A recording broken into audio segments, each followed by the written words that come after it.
Welcome again, ladies and gentlemen, to another episode of American Culture Critic. I am your host, Paul Yosas, the self-proclaimed American culture critic, but I'm going to criticize America whenever I decide to do so. However, we're going to go ahead right now and criticize a film that absolutely captures my heart, at least my black heart, and that is The Substance. And joining me now is my ever-loving producer, the blue-eyed Adrian the Dude. Blue-eyed? Ooh. Yeah, I tried to throw in a Thing reference, but it's been so long since I've read the actual Marvel comics, I forgot how his intro goes. Well, thank you for comparing me to Ben Grimm, at least in his looks. Anyway, I really love the movie. I also watched it twice. I think it is, honestly, it blew me away as to how layered the film is, and I'm just glad that you asked me to come along and to be on the show with you to talk to you about this great film, which it's weird because from my understanding, and this is what little I do know, I believe it is technically a foreign film, even though it is made with an American budget, because the director, Coraline, is a French director and writer of the film. Right. And the production was all done in L.A. It was all shot in L.A., but the money, I believe, is all foreign. And that's what constitutes it as a foreign film. The money and the sensibility.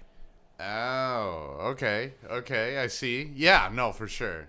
Because it is very European. Now, let me... Especially its ending. Yes. Let me preface this by saying this is going to be a little atypical. It's not going to be just a discussion as to also the film. Spoilers. And spoilers. There's going to be a ton of spoilers. So if you haven't seen the film, turn this off now. If you have seen the film... Why haven't you? If you have seen the film, then hold on, because you're in for a ride, because it's going to be more than just a critique of the film. It's also going to be a breakdown. It's going to be a little more, I'm going to warn you, English lit than anything else, because this film is just so bloody layered. And I mean that figuratively and literally.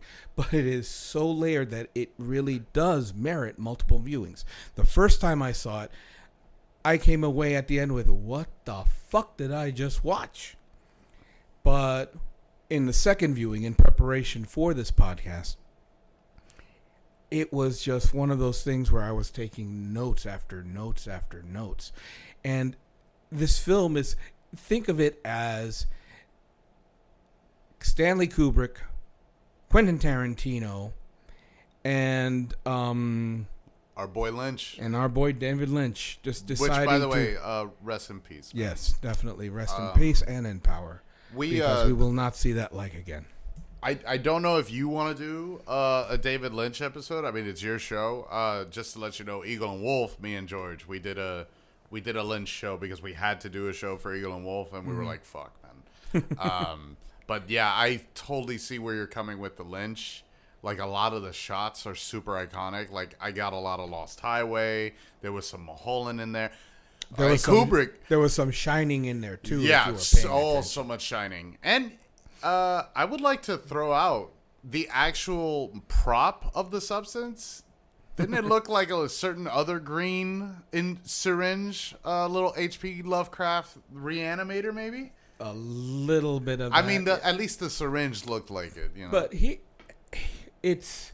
Oh God! Talk about uncomfortable. What are the injection scenes? I gotta. Oh no! And that's where it was very reminiscent of the whole Mia resuscitation scene from Pulp Fiction. Oh yeah, and that's just one of the Tarantino elements that I was kind of picking up from there. But if we're talking imagery.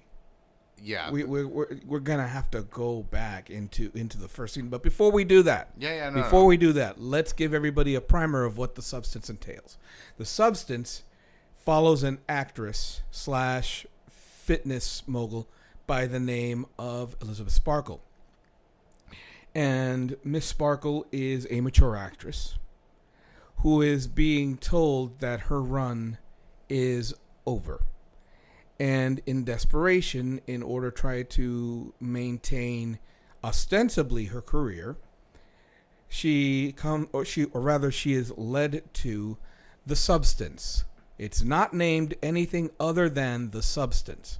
Now, you can substitute Ozempic, as my producer stated earlier before the show started. So, or it's interesting because I've lost a shit ton of weight on Ozempic. So it's like, would you want a better version of yourself? Yeah, I clearly did, But yeah, go on. And that's one of the conceits of the film. Or if you want to go all conspiracy dark Hollywood, that wink, wink, nudge, nudge substance that Hollywood actors purportedly take in order to maintain their looks, you can Google it. I'm not going into the conspiracy theory stuff because it doesn't need to be named. It doesn't need to be named, and it doesn't need to be referenced here. Just have a strong stomach if you decide to Google it on your own. Now, with that being said, it follows her taking the substance, and now the spoilers begin. It's not a case of her regaining her youth. It becomes her in two separate bodies. Mm-hmm. One young, one old. And it can be done only at a week at a time. And like clockwork, her consciousness has to revert back to the previous body before it can continue on with the youthful body cycle. And then it just goes into whole existential nightmare body horror cinema. Yeah, which I got a lot of Cronenberg with this, especially when it comes to the introduction of Sue in the bathroom and her with the eye and the great cinematography. I wanted to look it up. I believe you know the name. I've heard Benjamin Krasun or Krakun. Oh, I wouldn't know. But he's dude, the camera in this, the way it was so uncomfortable, that whole scene of Sue just like kind of rubbing herself. It was, I got very Videodrome, but in the best way possible. Like we're comparing this film to all these other films, but it is incredibly unique in the way it's presented. I hope we come across in that regard. Like, oh no, I want to talk. Especially later on. I need you to remind me. I want to talk about how her apartment is basically a epitomization of her psyche. We're going to be going really dude. Jungian and Freudian here. Oh shit, here we go. Yeah. I'm into this. Here's the first part is, and this is when you know you're in for a wild ride, is that opening sequence, and even before the opening sequence, the egg. Oh my god! The egg tells you everything about the film. The mitosis of it all, Not just the mitosis, but did you notice? Okay, what happens is, the beginning of the film, you see a syringe being inserted into a yolk, and the substance being inserted into the yolk of the egg. And then the mitosis takes place. But did you notice that the donor egg is darker than the younger one? Oh, because you lose a little bit of your life. No. It's because it's renewed skin or renewed DNA in the new yolk to evidence the younger. It's slight, but if you pay attention, you see That's why Sue is always with a very the color correction is always like very bright, very colorful, strong, vibrant colors. Yes. Yeah, okay, I see where you're going. And then we go into, now this is where the film gets meta because of the casting of Demi Moore as Elizabeth Sparkle. Oh my god, she fucking nailed it. Congrats on the Golden Globe win, by the way. Oh, she deserved it. But the thing about Demi was that, and like I said, meta. It's kind of like Michael Keaton and Birdman. Right. Okay. It parallels. Another excellent film. Yes, it parallels that actor's journey or that superstar journey. Because remember, there was at one point that Demi Moore was the highest paid actress in Hollywood for striptease. Oh yeah. She was the highest paid, and if you notice the body double that they use for the overhead shot when she's getting her Hollywood Star Walk of Fame, which is also brilliant. Yeah. Because it basically shows the passage of time as well as the nature of fame and stardom. Yeah, your 15 minutes are up. Exactly. But she's the actress playing Elizabeth Sparkle overhead. Younger version of her is wearing an outfit similar to what Demi wore during striptease, one of those gowns and everything. So it's very evocative. It's very callback. And it's like, okay, this director's done her research and is being really particular in the type of imagery. And then you see the star and people walking on it, and it goes from, oh yes, worshiping from the star, to a couple passing by, eventually going, well, wasn't she in that film, blah blah blah, until finally it's cracking, fading, and abandoned. And then we see her, and she's doing her show, and then we get into Kubrick with that hallway that shows with the excellent rug, of course. And each poster of her show, which I forget what the name of the show was called. Basically, it was Make It Shine or something. Make It something like that. It was or Sparkle. It was think Jane Fonda if she had a regular series. That's what this basically was. It's basically this actress in a Jack LaLanne type of show, for those of you who remember Jack LaLanne. And there's this long hallway, which each year shows a poster that celebrates it. But it's the passage of time, because it's each year.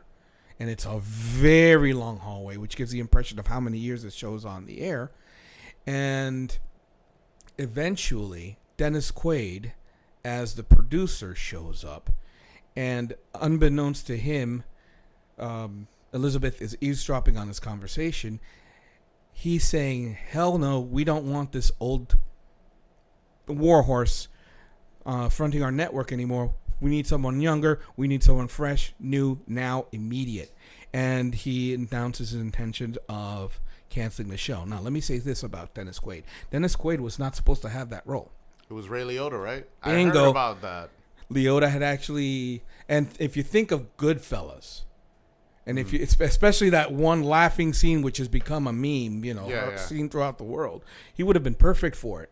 He would have been over top. I do have to say, Dennis surprised me. Dennis knocked it out of the park.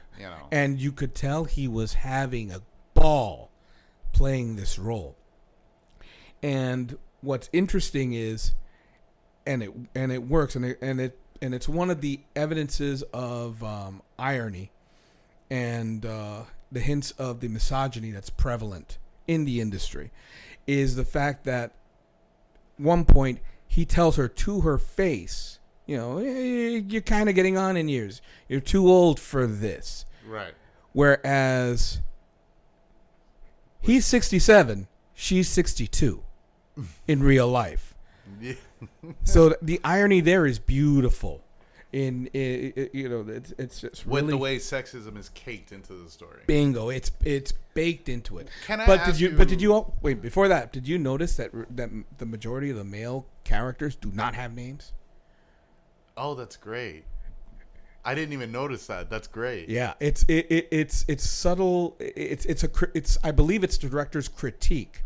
How women are usually in films, relegated to the background or not named, or girl in or girlfriend or whatever. It's inverted here, especially when you think about the fact that both actresses who play Elizabeth Sparkle carry the entire film on their own. Yeah, and with minimal dialogue and expression.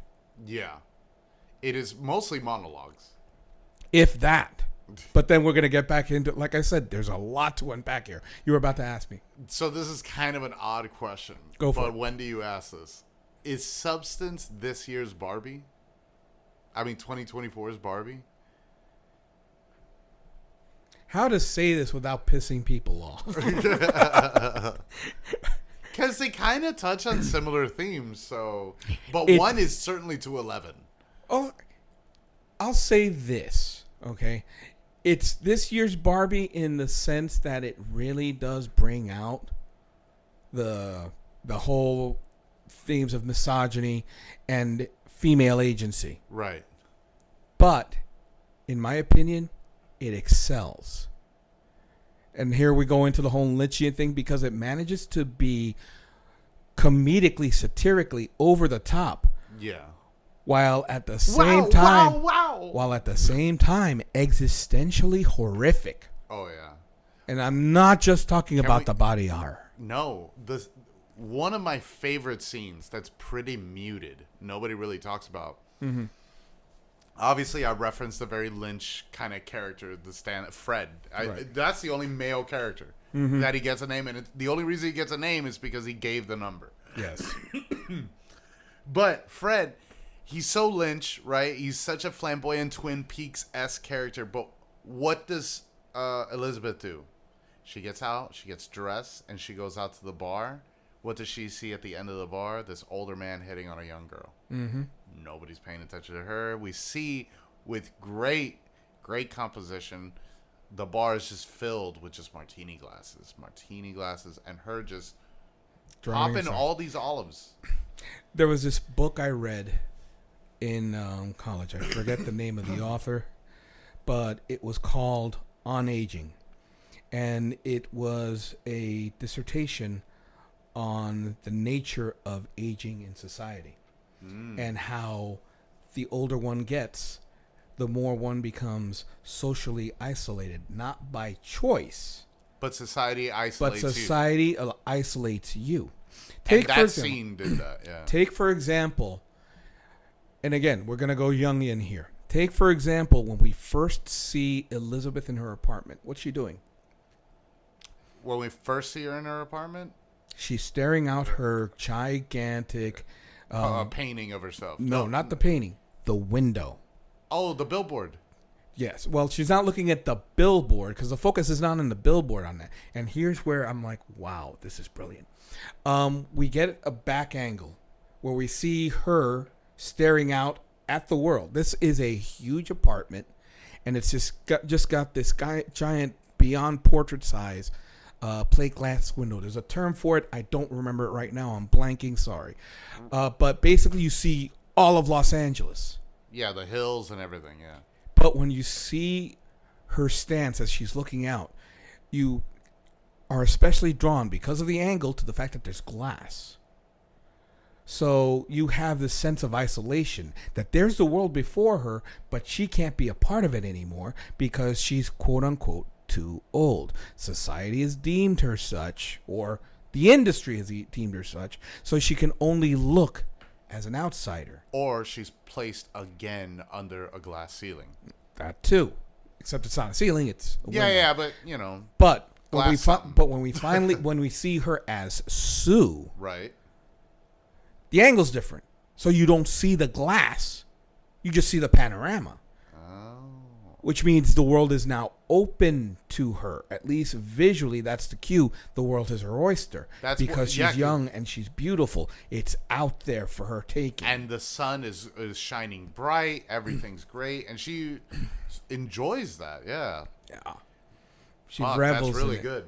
good. Like I said, I've been telling my producer all weekend, I got notes. Yeah. It's like, expect a long show because I got notes. Well, take it, boss. I'm here for it. So now we're gonna go and discuss. I hate to say it, but this is one of those films that needs to be talked about incessantly because it is cinema. To be quite honest, I may actually, as an adjunct to this podcast, do a blog dissertation on the blog, breaking down some of the imagery and the stuff that I picked up, in case we don't touch upon it here, or if I want to expand on it. Yeah, this is a fire I haven't seen in you in a while. The set design. Oof. The set design. Okay. Again, it's existential. It's basically a rumination on the passage of time, but also of death, because what is the eventual end road of aging is death in one form or another. Okay, now, when we first see Elizabeth and she's doing her show, we see her, her face is you're seeing her body from a distance. She's got the filter going because of the camera and everything. And she looks vibrant. It's one of those where it's like, damn, Demi looks good for her age. Yeah. Okay, but then she gets... the first hit to her mortality is, of course, Dennis Quaid's character saying, get rid of her. We need someone young. Get rid of the old broad. But I don't care what we promised her. But then the next thing that happens is that she's looking at her billboard being taken down, and she's sidelined by a car. She's T-boned. Yeah. Now, what more immediate situation or what more immediate marker of how things can go in an instant than a car accident? Especially the way it was shot. Just to show the fragility of it. The fragility of life, it can go in a second. Death is there when, it's kind of like at the end of No Country with Old Men with Intan Shagur. Yeah. It's ever present. Exactly. So then, here we go. And here I'm going to go into the whole Jungian themes and everything. Is next time we see her, she's at the doctor's office. And that's the first time you see her in close-up. And that's the first time you see her with the wrinkles on her face. And that's not a commentary on her. It's a commentary. It's a commentary on the fact that in a doctor's office, there is no filter. In the doctor's no, but I mean, there's no filter to your psyche as to the nature of your mortality. Right. Okay. So you see her, and she's not just recovering from the accident. As she's sitting there, she's recovering from the psychological shock of both being told in two ways, your time is coming. And then it is when she's leaving there that she slipped the note about the substance. And I'll go into the set design now. The apartment. Mm-hmm. This is in the second viewing that I realized this is in Japanese myth, they say we present three faces. Oh, the one we show the world. The one we show the world. Right. The one we show others. And then the ones we experience ourselves. And here's the rabbit hole that I want to bring up. When we see Elizabeth in her prime and everything, it's outside. She's presenting herself literally to the world on her show, in camera. Right. Okay? When she's hit, we see her intimate in the doctor's office, where only a few, there's a clinical separation, but there's an intimate one. Mm-hmm. So there's kind of like a transition thing going on there. Because of the doctor has to be professional, it has to be clinical, but he's seeing you at your most vulnerable. So that's it. So it's that transition from the one to that second layer. And then it transitions again into her apartment. That's when we see her next after she leaves the doctor's office. And that's an intimate setting. You have people who come over, like later Sue has when she decides to, get her freak on. You have that sort of intimacy. You only saw certain people that. But then you go down the long, dark corridor to the bathroom. And the bathroom, black and white, just very stark sterile. Black and white, almost like lab. It's both lab, and also I'm thinking, if you remember Max Schreck's office in Batman Returns, almost coffin-like. Oh, yeah. Because it's stark white, and that's the first time you see her both figuratively and literally naked.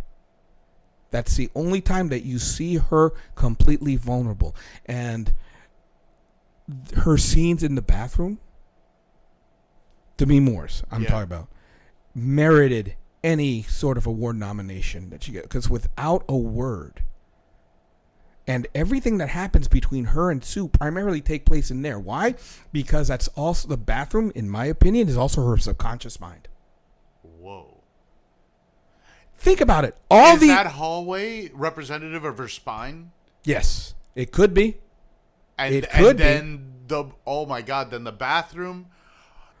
Hold on. Go for it. So the living room where she's presenting Sue to the world is also the belly. It's her womb. Yes. She's birthing Sue to the world. That when Sue comes out, why is the sun so shining? It's shining bright as if you were being born. But the thing is, she's born. Remember, she's born in the bathroom and then comes out. Yes. Okay. Okay.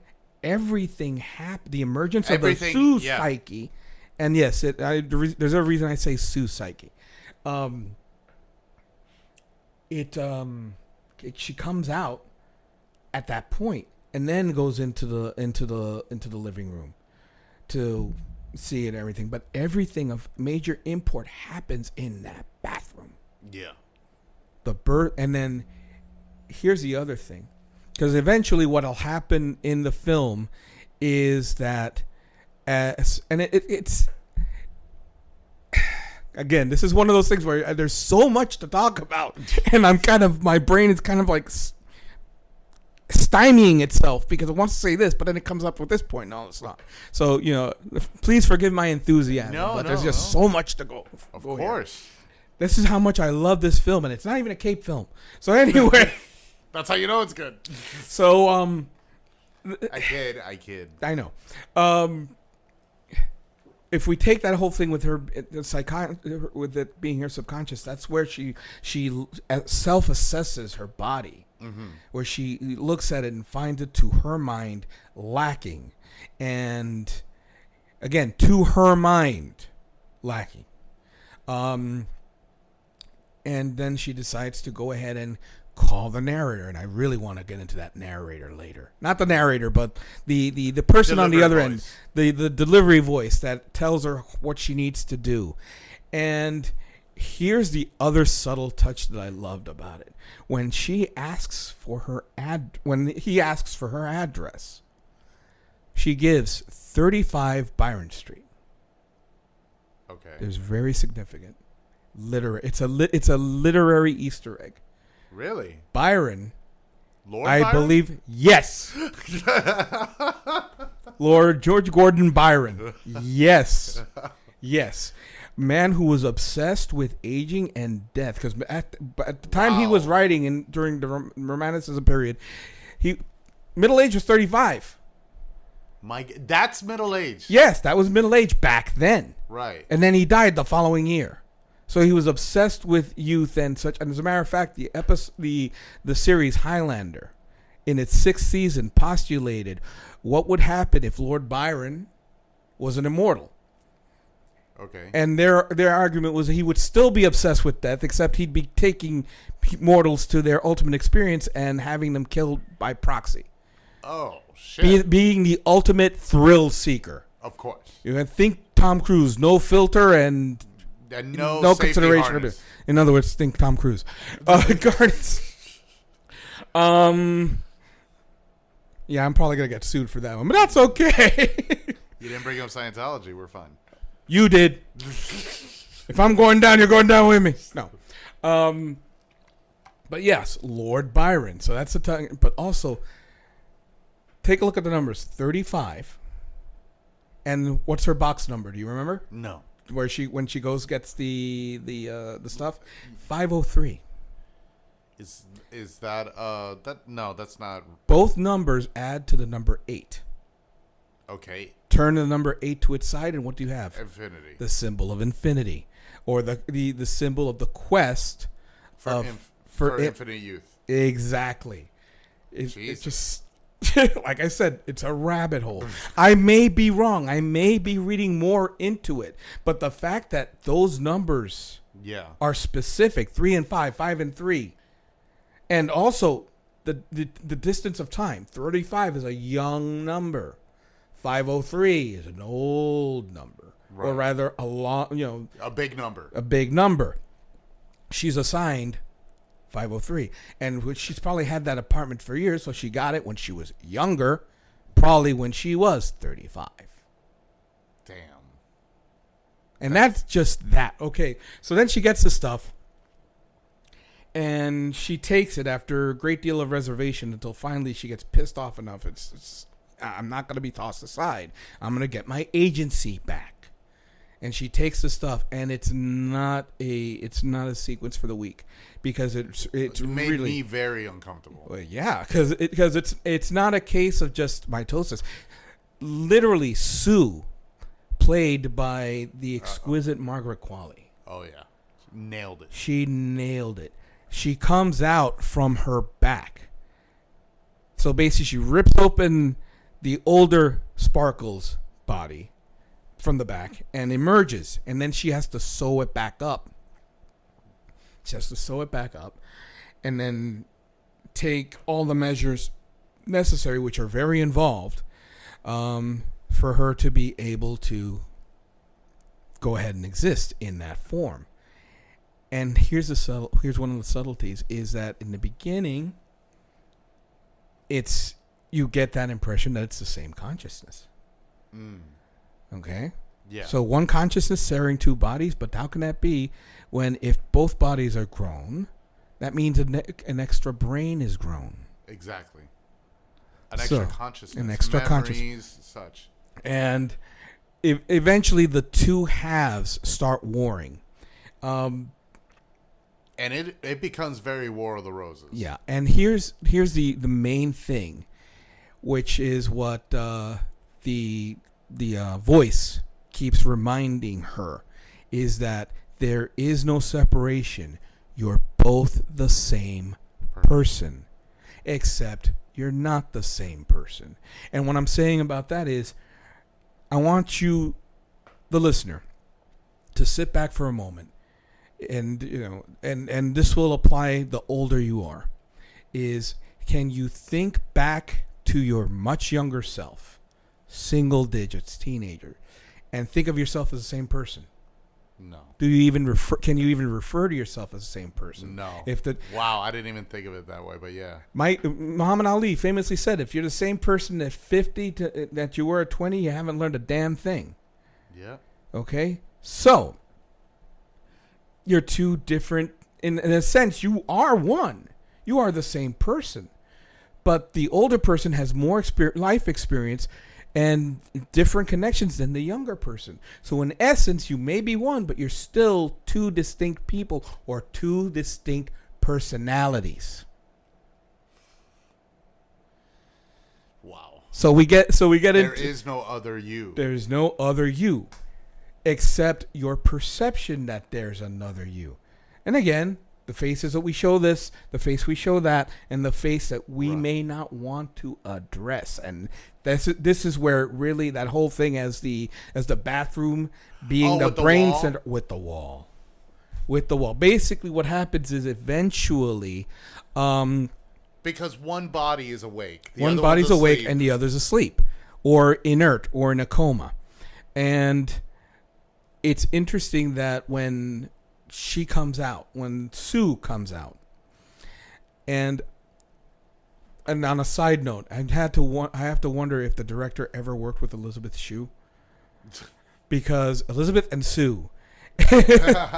Sometimes you have to. Okay, is this supposed to be a dig at the actress if they work together, or is this another case of me reaching? I don't know. That's for later. But going back to what I'm saying is, when Sue comes out for the first time and she's admiring herself.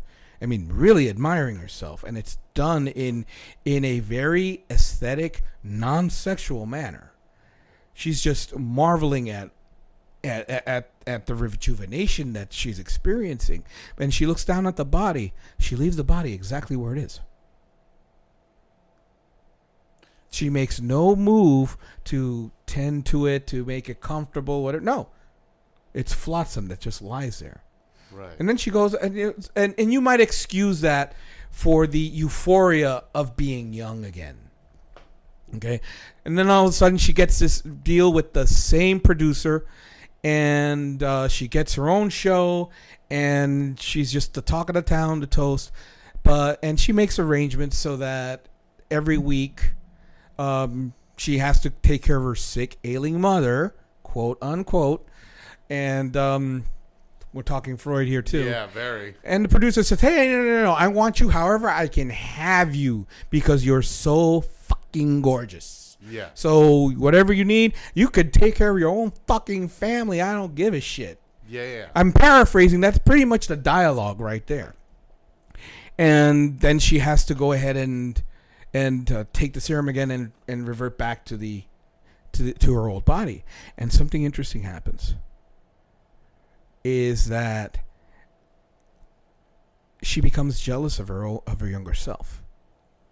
It's subtle in its presentation at that point, but she realizes that, she's being treated differently than she was when she was Sue. Eventually, Sue decides she's starting to have too much fun and starts taking fluid from her older body. And spinal fluid, mind you. And I'll be back later. I'll take care of you. But the balance is disrupted. And here's body horror image number 2, because she takes a little bit more than she should. A portion, in this case a finger, starts to wither and age. Yeah. And here's the crux. It's irreversible. It's irreversible. So basically, Elizabeth is stuck with that finger. And eventually, there's this whole montage where she's like, "Oh well, I got to do this. So it'll take another week. I got to do this. It'll take another." And Elizabeth starts to deteriorate. And again, I've jumped because the point that I wanted to make before all this happens is that the second week that Sue is in control, she realizes that she needs to do something with the body. Now, here's where my whole brain analogy comes in. Because you notice when she's looking for a place to hide the body, she finds that there's a wall in the hallway. Right. That's hollow. And then she finds an adjacent hole in the bathroom. But she doesn't make the hole in the hallway. She makes it in the bathroom. Yeah. It's a secret door. The reason is, again, going back to that whole thing, is that the bathroom is where you cannot hide from yourself. It's the only true place. It's the only true place where you are yourself. And so what does she do? Like a trauma victim who's trying to push back the trauma, she creates this little pocket in her mind and shoves it in. Out of sight, out of mind. Don't have to think about it. Don't have to see. She doesn't have to confront. Sticking her head in the sand. Yeah, she does not have to confront her own mortality. God, that's in good. There. Yeah, that's good. So she can go to the bathroom and still see and still live with the illusion of that body, but doesn't have to be reminded until her own body starts to feel the effects of not following the procedure. Right, disrupting the balance. It's disrupting the balance. And the other interesting going back to the whole, are you two different people, young and old? They start developing their own personas. Despite the fact it's the same person. A bit of schizophrenia takes in. The voice constantly has to remind each one of them when they say, I need to get her out. It's just like, that's no her. That's you. There is no two. There's only you. Now, for anyone who might think that this is only a crisis, an existential crisis for women, no, it's not. Because the orderly in the film, at the beginning of the film, the young, attractive, handsome, devilishly handsome. I have to say, as a straight man, I'll say, you devilishly handsome individual. The makeup on him was exquisite because they did a lot of and not only the way he was shot was they really made his skin shine. Yes. And please continue. Sorry. And then eventually you realize in a diner scene that he's doing the exact same thing, because this really old man sits there and asks, has she started trying to eat your body parts yet? And then she realizes by a birthmark that was definitely showcased at in the doctor's office scene that it's the same person, and he does it too. He's never named either. No, he's not. He's not named. He can be anybody, but he has the same preoccupation, the same vanity, the same, if you want to go further, fear of death. It's universol. It's universal, but we always think that it's always hard, because let's face it, Hollywood has historically given extra leeway to men. I mean, you got Tom Cruise still being an action. Harrison Ford is Red Hulk, for the love of God. He's pushing 90. But by the same token, at least he has the decency to play his age. Right. Oh, Tom Cruise. Tom Cruise tries to be indeterminate. Yeah. Still at 60. Okay, and this is not the bash. I'm just using that as You're really gonna get comparison. But I'm just using that as a comparison. At least Harrison Ford plays his age and is trying to show that just because I'm old doesn't mean I'm dead. Right. But that's not the same type of accommodation that's allowed to women. Leading men have been historically. Unless your name's Meryl Streep, no. Bingo. So it's an interesting inversion that you find this, and he looks a hell of a lot worse age-wise than Demi Moore's character does.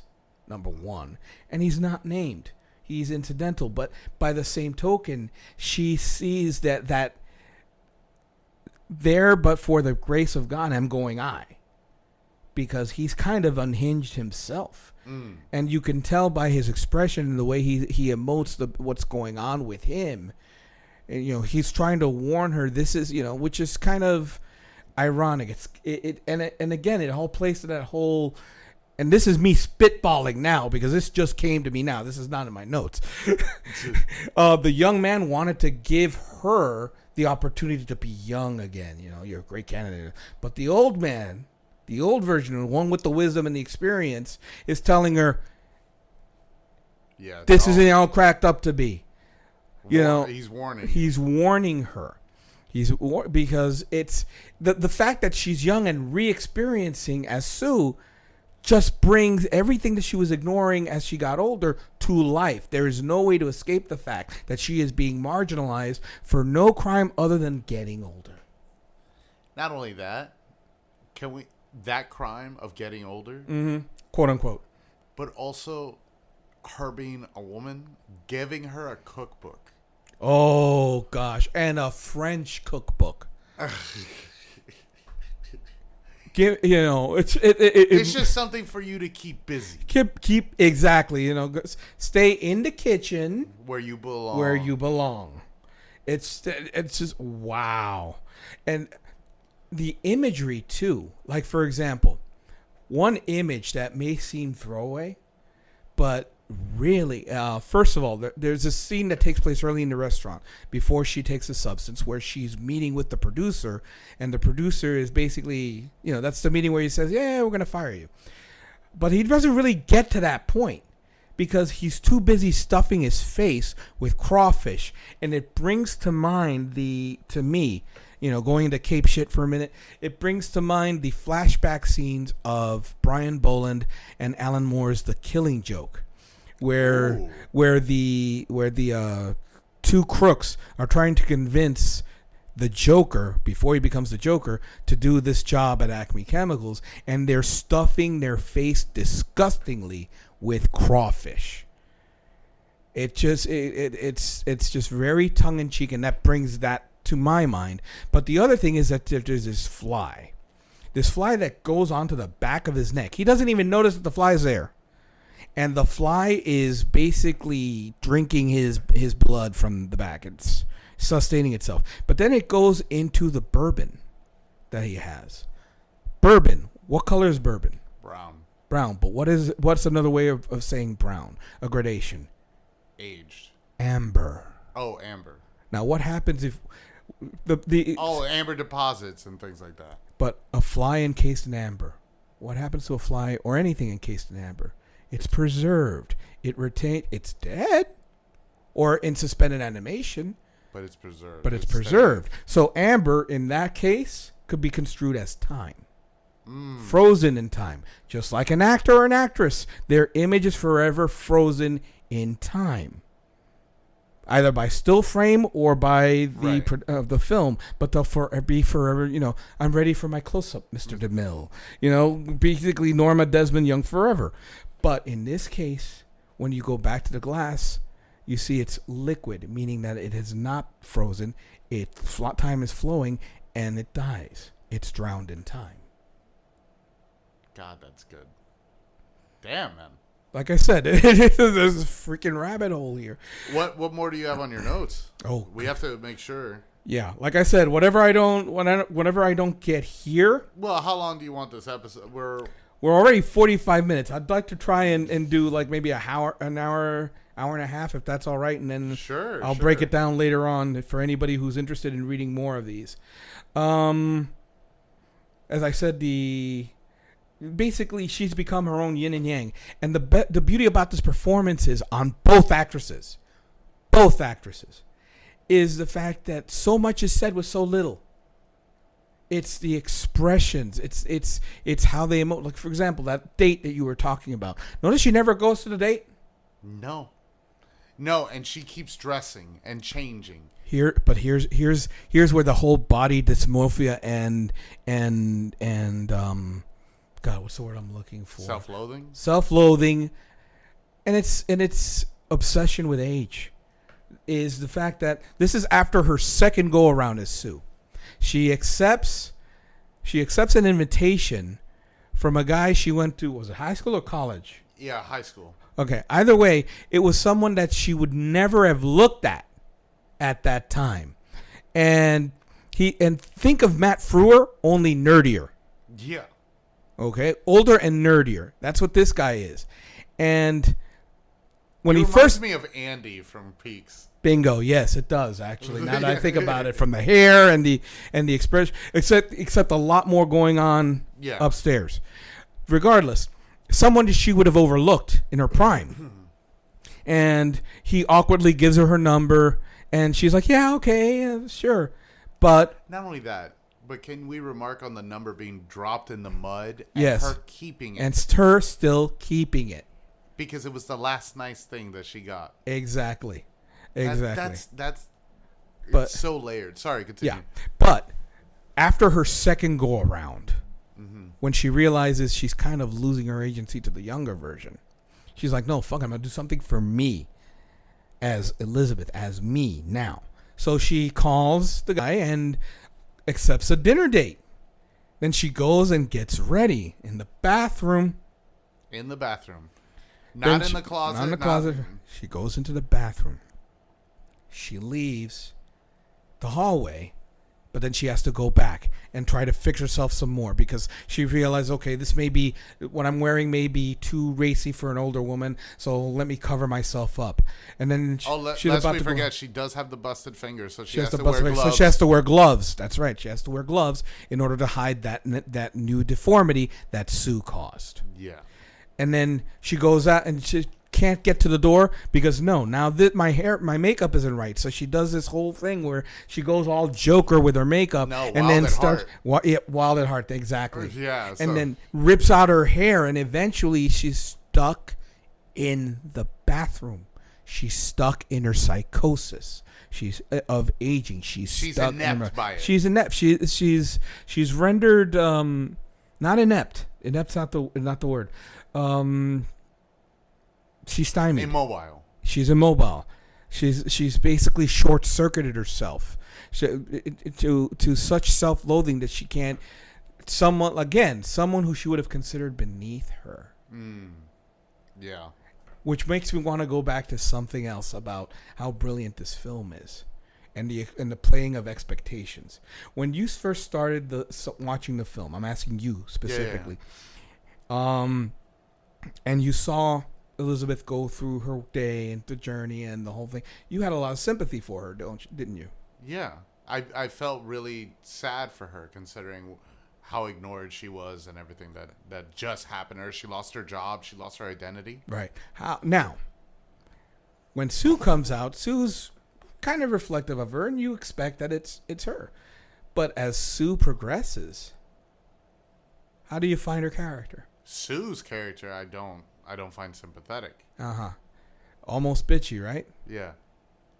Now here's the thing that's going to hit you over the head. Both of them are. What if that isn't Sue development as a person, but actually a reflection of Elizabeth in her heyday?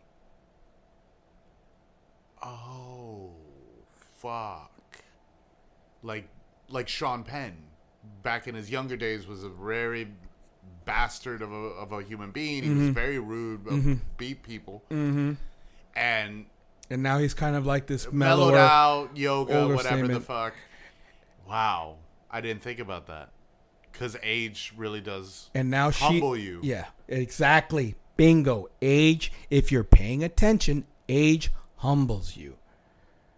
Because you realize that a lot of your good fortune or doors that have opened for you are due to your youth and comeliness than it is that for your ability or who you are on the inside.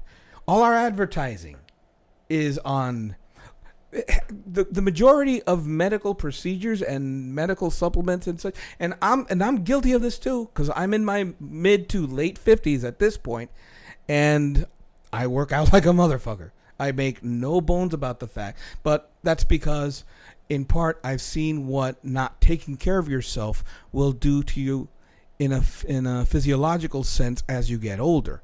So for me, it's more about maintenance than it is vanity, but there's still that component of vanity there. Of course. And I'm not going to shy away from that. There's moments of, and it's not vain of how good looking I am. No, it's more vain of like, damn, I can still do this. You know, I can still get. The old dog still got it. The old dog still got it in various different ways. But yes, I mean, and that's the other thing about why it might be difficult for people to watch The Substance, because it makes you have to take a good hard look at yourself if you're paying attention. Bro, it forced such introspection. Mm-hmm.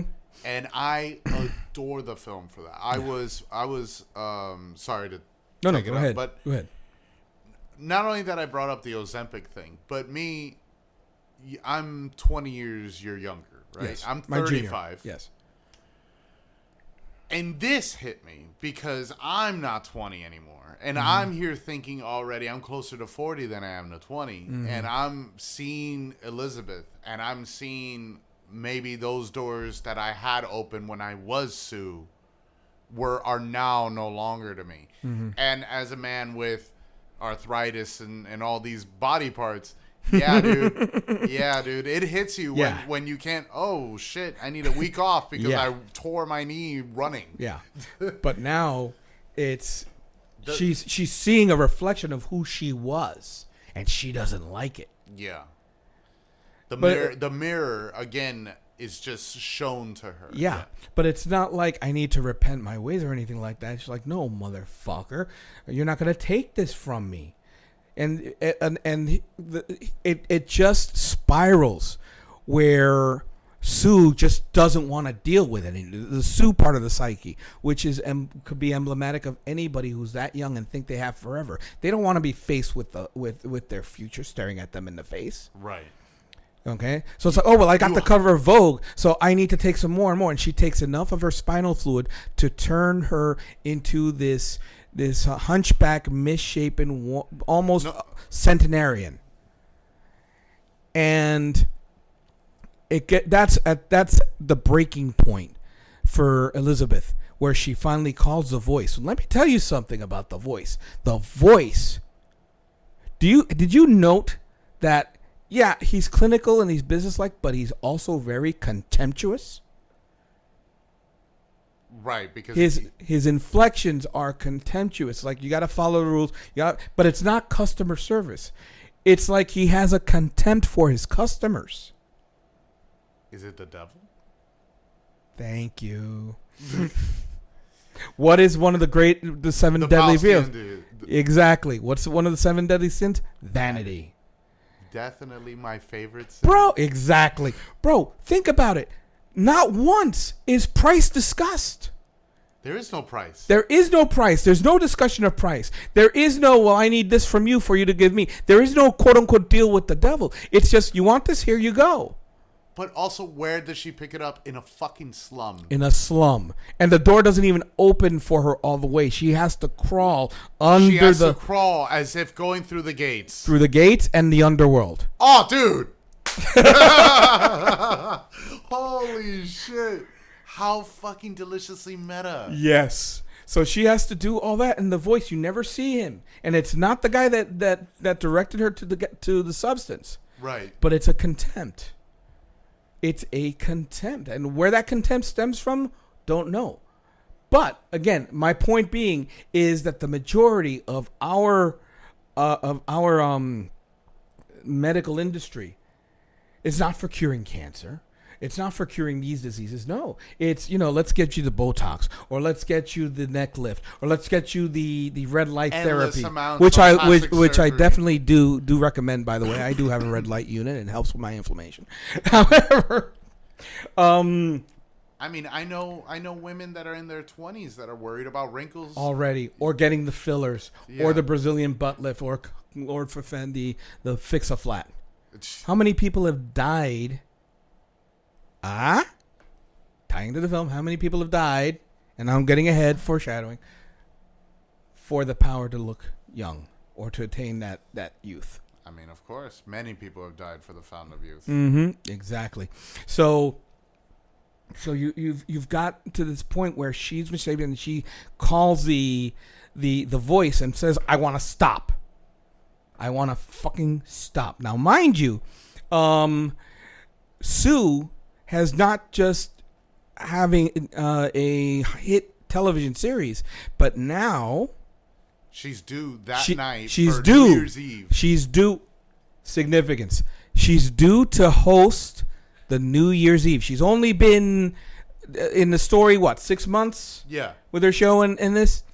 Well, she's now due to host New Year's Eve, the network's New Year's Eve parent. What's the significance of New Year's Eve? Renewal.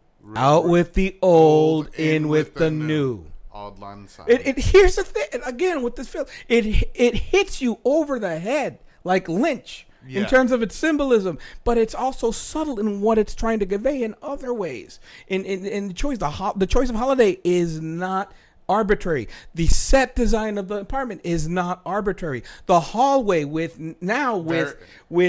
Sue's single portrait or poster for her show down that long hallway, meaning again she's got a long history yet to write for the network, years to come, as opposed to the walls being filled with Elizabeth Sparkle's posters. Out with the old, out with the new. So eventually she tries to terminate Sue, but she starts to inject her, again, reminiscent of Pulp Fiction, the whole Mia situation. She starts injecting the substance, but only goes 3/4 before she realizes she's murdering a part of herself.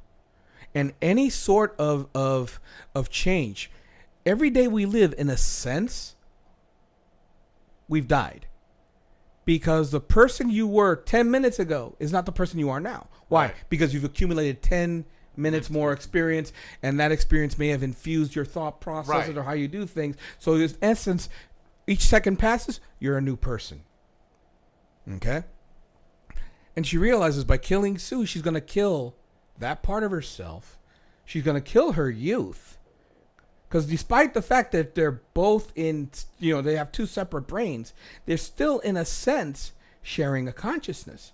But how many times have we argued with ourselves when we're wrestling with a decision?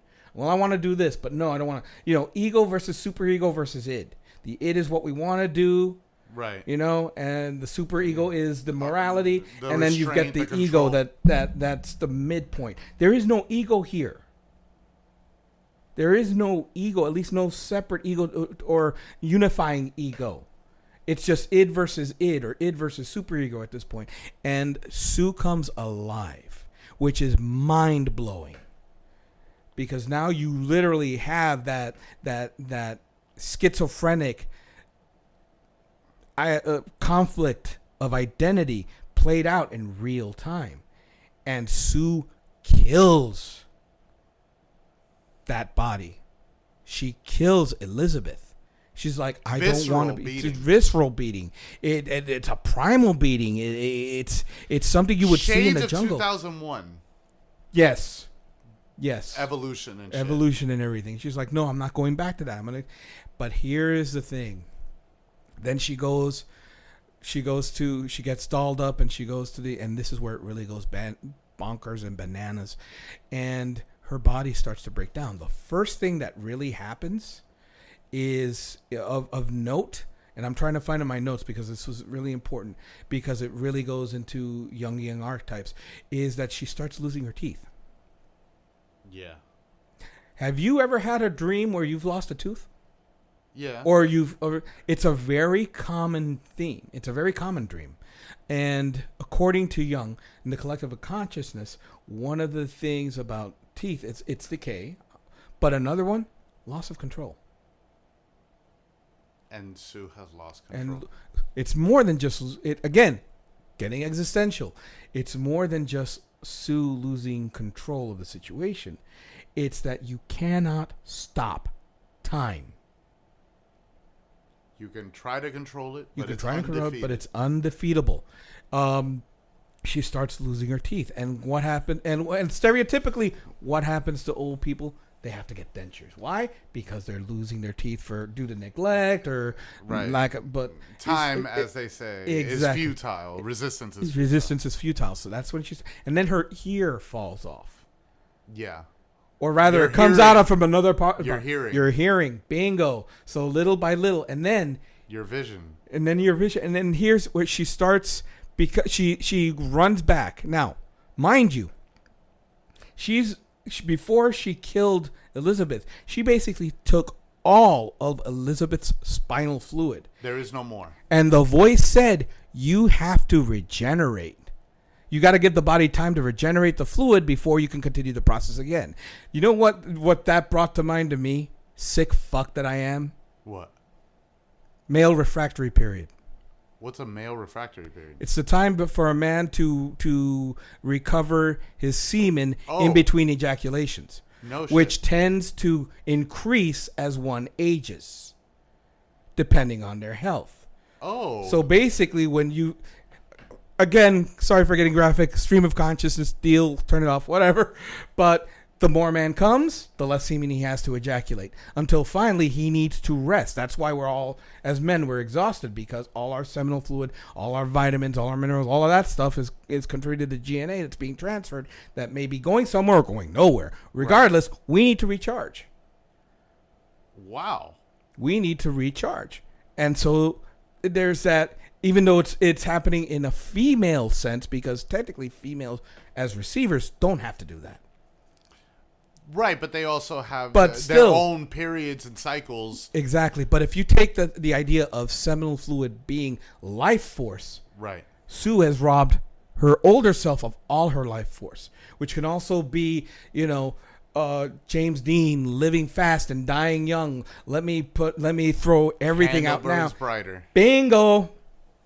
See, like I said, this movie just there's just so much to it to unpack. I guess it's your movie of the year. Oh, definitely, without question, bar none. But she's trying to be able to go through, and it's pathetic. How it's tragically pathetic, because you get hints of Elizabeth in those moments. Of that same panic. She even reacts the same way as Demi Moore did in certain scenes when confronted. So her body, she takes what little of the stabilizer or whatever. No, activator. The activator. The activator. The reanimator serum. Yes, for lack of a better term. Basically, that's what starts the whole process off. The actual substance. And she was supposed to use all of it, but there was a little bit. And so Sue injects it into herself, saying, please let me stay young, or something to that effect. It's again existential. It's like that whole why me when I can't speak for everybody, and I'm not trying to speak for everybody, but it's a common theme in literature. It's been and it's been extolled in film and television so many times, of people lamenting of being a young soul in an old body, and let me have 5 more minutes. Let me have what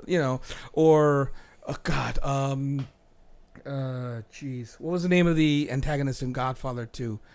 Meyer Lansky? No, not Meyer Lansky. The Meyer Lansky character, but oh God, I cannot believe that I'm blanking on his name. You know who I'm talking about. Yeah, I know who you're talking about.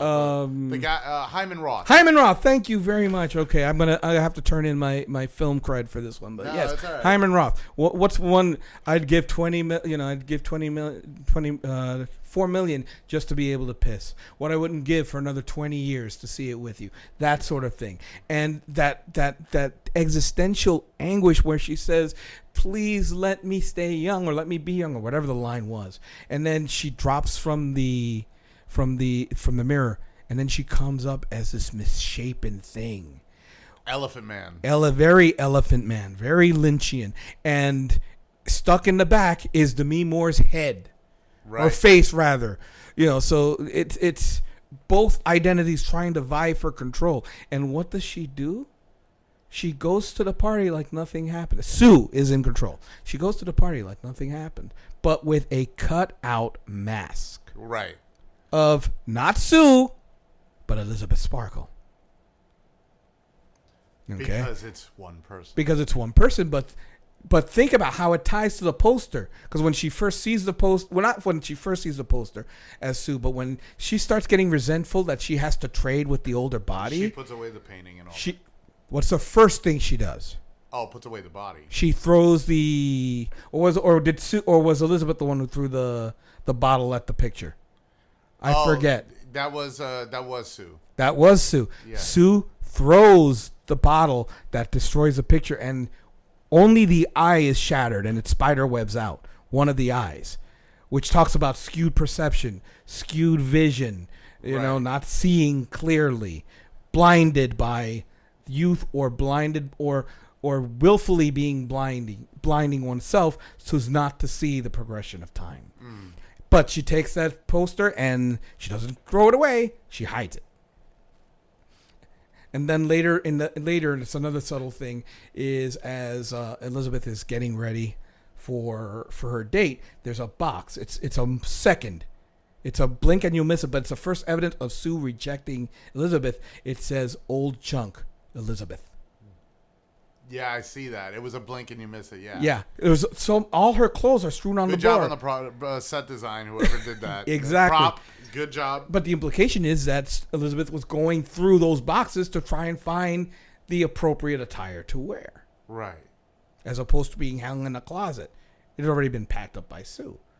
And the thing, and that amnesia that takes place between the characters, because when Elizabeth starts saying "fuck you," when I'm gonna eat until I'm full, I'm not gonna clean anything, Sue doesn't remember this. Right. She sees it, and then and the same thing when Sue does some shit to her body, she doesn't remember until she sees the evidence in the mirror, or it's presented to her when she lifts her hands up or such, or she can't walk because she's got arthritic, bulging, deformed knees. Right. So, at the end, the climax, getting back to my original point, she becomes this thing, this misshapen thing, but she puts on this cardboard mask. And what happens? Nobody can tell the difference. Well, in her eye. But how Lynchian is that? Oh, yeah. Super. Hey, nobody's reacting to the fact that it's a mask. Can we also talk about the way it's presented is so Mulholland? Yes. To when she gets to the airport, and smiles. It's so, we love you. Thank you so much for coming. But eventually the mask slips off. And then everyone in attendance at that spectacle, which can be viewed as all of Hollywood. Right. A land that is known for working to defy age. It's an industry where the younger you are, the more opportunities you have. Right. Okay? So they see this thing on the stage. And they call her Monster. And then all of a sudden she starts bleeding out. And this is where it gets really, really body horror gore. It's Kill Bill. Yeah. It's like the company that supplies. She's literally throwing up through one of her many mouths a tit. Yeah. No, the tit comes out of the eye. Oh, yeah, because that's what we see, right? That's what the male gaze wants to see. Right, tits. I mean, think about it. Think about it. When we're seeing the Sue's show, it's all close-ups of tits and ass in various undulating gyrations and perspectives. And now it's like, here's a literal tit, Yeah. It's a disgusting scene, but And it's hysterical because it's so absurd. But it needed to, it's beating you in the head with its very literal interpretation of it, but it needed to be done that way. And everybody turns on her. Everybody turns on her. Monster. We also get a Carrie-esque kind of scene because she's spitting out blood, and there's the whole audience is covered in blood. Which I don't know. That gave me Carrie vibes, because she's in a prom dress. Yeah, it's very prom-esque. I don't know. I am so glad you love this movie. Oh, no. I hyped it, and I called it cinema. But it's not. It's also like I said earlier, something I want to touch on about the indictment of the male agency. Okay, especially in a male-dominated, especially with Harvey Weinstein. Yeah, and which Dennis Quaid gave very big allusions to. Yes, pretty girls should always smile. That's my point. Do you realize that phrase was uttered a total of 4 times in the film? It's such a good line, though. But it's emblematic. Pretty girls should always smile, and it's all that. It's just we just want your superficiality. Yeah, we don't want the real smile. You. We don't want the real. You hide the real you behind a wall, in your bathroom. I don't want to see that. As a matter of fact, coincidentally, I was online today, and I saw a commentary about AI facial reconstruction, where historians are using AI to form a face of either a series of bones or impressions that they found that are centuries old to give it.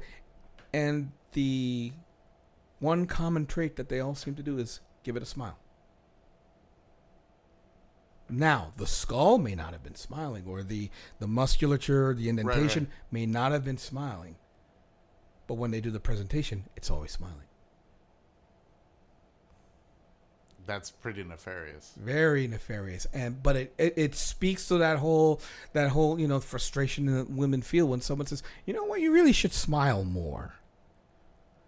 And they're like, where it's like, bitch, I don't feel like fucking smiling. Hell, I'm a guy and I don't feel like fucking smiling 3/4 of the time. I don't smile at all. Yeah. Unless, like right now, because you're like really into this. Yeah. But but see, again, superficiality versus genuine. I'd rather have someone, male, female, I don't care, smile at me genuinely. Right. Okay? Genuine smile. Not the, make me feel better. I don't care, it sucks to be you, but I don't want your bad to bring me down, man. I don't want you to bring me low. So please, do us all a favor and smile and make the rest of us feel better. Let's obviate and downplay what you're feeling right now just to make the whole feel better. And that's what reverberated with, pretty girls should just smile. Not actresses should smile. Not we want our actresses to smile. No, pretty girls. Old women, who cares? Middle-aged women, who cares? We don't care if you smile or not. I mean, come on, take a look at the boy toy that Sue brings to the apartment. Right. Who just wants to? You could tell he just wants to fuck her brains out. Right. And then later on, when he encounters Elizabeth on the street, get out of the fucking way! You're in the way of my bike. Now, mind you, Demi Moore's a beautiful woman, even at her age. And still, this guy's like, get the fuck out of my way. Invisible. Not so much invisible, but a roadblock. I don't want to see you. She's not the allure anymore. Exactly. She's not alluring. She's not the catch. Exactly. Or the neighbor. The neighbor who was about ready to bitch out Elizabeth for all the noise she was making and creating the room. But then when she sees Sue in just the underwear and the baby doll, he's like, oh, hi. Yeah. I didn't know you were here. Would you like to have dinner? There was some old broad there that used to be there. Bingo. Oh, that was my mom. She doesn't live here anymore. Yeah. She said that. Is that a deep, subtle line or what? Because around that time is when the transition and the separation of personalities was really starting to take There was root. no more Elizabeth. There was just Sue at that point. Well, at least that's what Sue was trying to do. Yeah. And eventually the body breaks down and becomes this sludge that and it's Monstro. Oh gosh, it's Elizasu, or whatever. Yeah, it's so absurd. It's like it constantly hammers you over the head. It's like just when you think it couldn't go any more absurd or further, it goes even further to the point where she's just this protoplasmic blob that crawls, and it crawls right to her star, her faded, broken star, and Elizabeth's face forms. And even as she's dying, because she's dying at this point, she sees the sparkle of the stars overhead because it's nighttime, and she's just caught up. And that's like, again, going back to Nora Desmond, I'm ready for my close-up. That madness of I'm young, or I'm a star, I'm a star, and then she becomes nothing. She dies, smiling. and then the kicker, as if that's not enough. If that's not enough, a street sweeper comes and erases her from existence. So all that's left is her name and her star. Because things stay, we don't. We're transitory. Our legacies. Our legacy. Our legacy is the people that we interact with, and so long as they remember us, but eventually, sorry to get dark here, eventually, within 100 years, we'll be nothing but faded photographs to people or video. Right. Not personally known to anybody. Now, people may know our names. People may know our accomplishments, but it's like Ozymandias. Look upon my works, ye mighty, in despair. And there's nothing but ruin and a broken statue that no one can relate to. Fuck. This is a great episode. And I'm so glad I got in on this. And I'll tell you something. I mean, this doesn't even cover the litany of notes that I have here. Please write the blog. I'm definitely going to go ahead and you're at an hour 20 here. Yeah, so it's almost as long as a movie.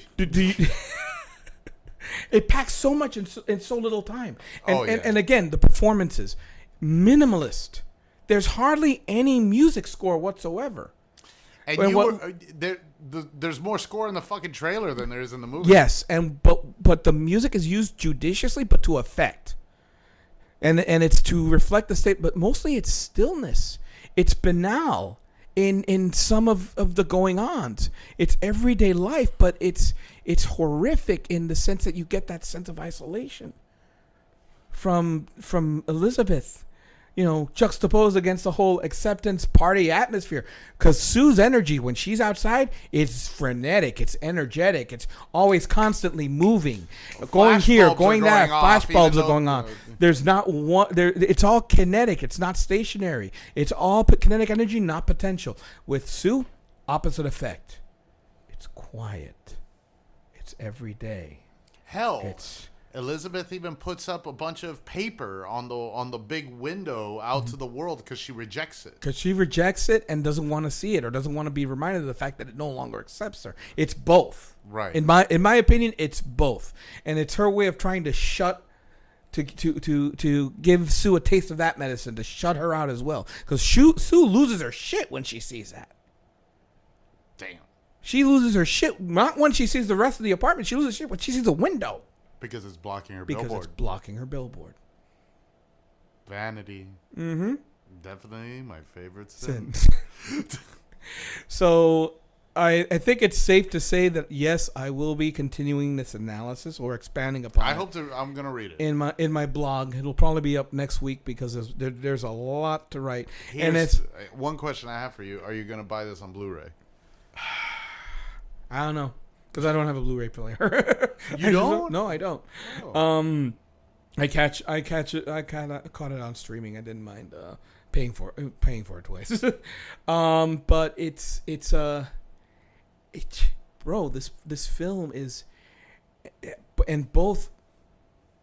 There had to have been a hell of a lot of trust between the actors, between Moore and Qualley. Not just the fact that you had two. Here's the thing: you would think Demi Moore and Margaret Qualley skin on skin would be enticing. It's not. No. It's not, because remember there was one scene after the first successful transition where Sue goes back into Elizabeth, or the consciousness does, and she awakes. Quali is on top. Yeah. Of more. It's completely clinical, especially in the environs. And the other thing that I notice is that when you see more, and I'm not sure if that was a conscious, I think it's a deliberate choice. I'm still trying to unpack what it means, because it both has positive and negative connotations. Is it an indictment to the audience who's watching it, looking for that titillation, or is that just the expression of the expectations or visuals of youth versus old age? Because when you see Sue's inert body, it's laid out where you can see every tight, flush curve. And we see a lot of it in her show, yes, with the camera angles. No, but I'm talking about... They really love her ass. Yeah. and her breasts too, because you see her face up whenever she's unconscious, whenever she's, outside of the body. Whenever they show her body, it's always in repose, up, face up. Moore's to the side or face down. Right.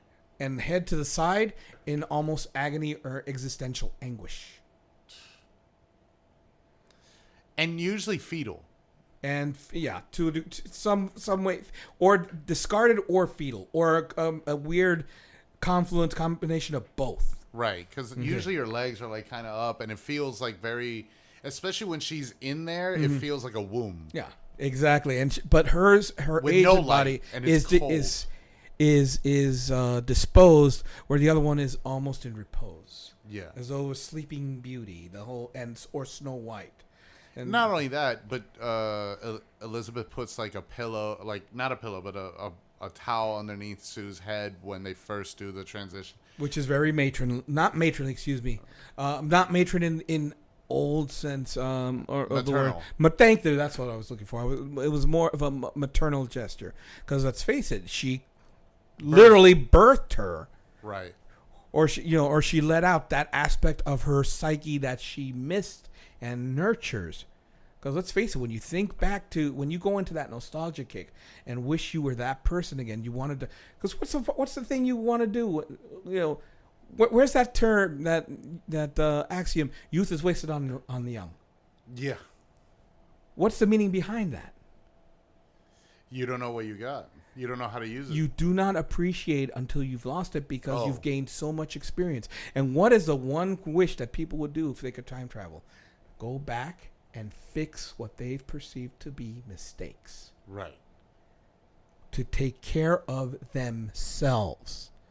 To protect themselves from the hurt and the heartache and the pain, which ironically is what helped them form to become the person they are today. Right. Okay. Which is killing yourself. They want to end this version of themselves. Yeah. So initially she nurtures and takes care of that body. But when it comes time to kill it, to abort she can't bring herself to. Damn. Layers upon layers upon layers. Hell of a movie, man. Yep. So we're at an hour and 24. I think, like I said, I could go on about this film. Needless to say, it has my highest recommendation. Definitely. And like I said, for the performers, they all knock it out of the park. There is not one wasted visual. There is not one wasted decision as to the presentation. Of course, you're going to have to judge for yourself. And it takes a strong stomach and a very healthy sense of self to be able to sit back and say, this may or may not be applicable to me, because quite frankly, it's applicable to me, to the entire human experience. So with that, thank you again for listening in. And I would like to thank my producer for joining in. This was a pleasure. And quite frankly, I didn't even realize that much time had passed. This has been easily the easiest podcast that I have hosted since I've started this. Really? Well, I mean, And you did most of the talking. I only got to spitball here and there, but it was a joy to just let you go, man. You really put in a lot of thought into this. You actually made me think a lot about it. And you're gonna do another rewatch to see if you fuck can yeah. catch. Fuck yeah, I am. I need to buy it. I'm gonna buy it. Okay, good. You said you were gonna have a watch party. You had a watch party with other people a couple of weeks ago. Or? Yeah. And how did they take it? I just they loved it. They loved it. Well, they were kind of the target audience, women, and they were just like, yeah, they were. One of them was more attached to the whole way of Demi Moore's acting, and they thought of just how strong of a performance that she portrayed, and they felt, even at their young age, like, this might affect me in the future. This is gonna be shit. Like 10 years, I don't know. 20 years, I don't know. And with the advent of I'm digressing here, but with the advent and proliferation of social media, especially Snapchat and TikTok, it's more that whole youth, beauty is more immediate and in your face than ever before. And you have to look perfect, and every picture has to be filtered and curated, yada yada yada, everything, right? Down to the gradation of lighting when you're uploading it. It's insane. Yeah, man. I'd hate to see the next generation with the body dysmorphia. And on that note, where can we find you, Paul? You can find me at my blog of AmericanCultureCritic.com, and you can also find me here on YouTube. And your blog is gonna have the.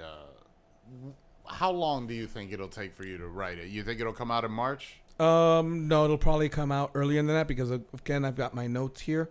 And I'll also have this to get some of my like I said, the spitball out. But here's one last thing I want to approach about art. And for me, it's just art across the field for art, any sort of art. Art's a Rorschach blot. I can never say that right. Rorschach blot, meaning that the art that you experience, whether it be visual, auditory, the way it makes you feel is because it's making you feel a certain way based on your experience. Author intent, artist intent, what have you. This is what the author can say it means. But notice that someone can look at a painting or listen to a piece of music and be affected by it differently. Then I challenge you to go back to that same piece of artistic work 5 years later, 10 years down the road, and you re-experience it, but you experience it with a whole different lens, and you pick up on things or disregard or completely eschew certain things. Why? Because it's reflecting something back at you that you've come to realize or experience in your lifetime. So the words may be the same, the images may be the same, but you're going to experience it differently based on your stage of life or awareness. That's what's changing. It's not the piece of art that's changed. It's you. So given that, the fact that this film has basically been a psychological mindfuck for me as the viewer. In the best way possible. In the best way possible. Because it forced me to realize, guess what? I'm going to die. I'm already getting old. I'm going to die. Or rather older, and I'm eventually one day.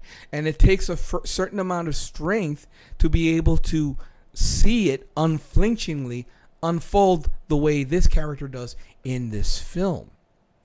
And its ambiguous, over-the-top ending had to be that way because, as Camus once said, life is absurd. Yeah. Embrace the absurdity. Embrace the absurdity. And with that, I'm Paul Yosas, your host. Thank you for joining. Catch you on the down low.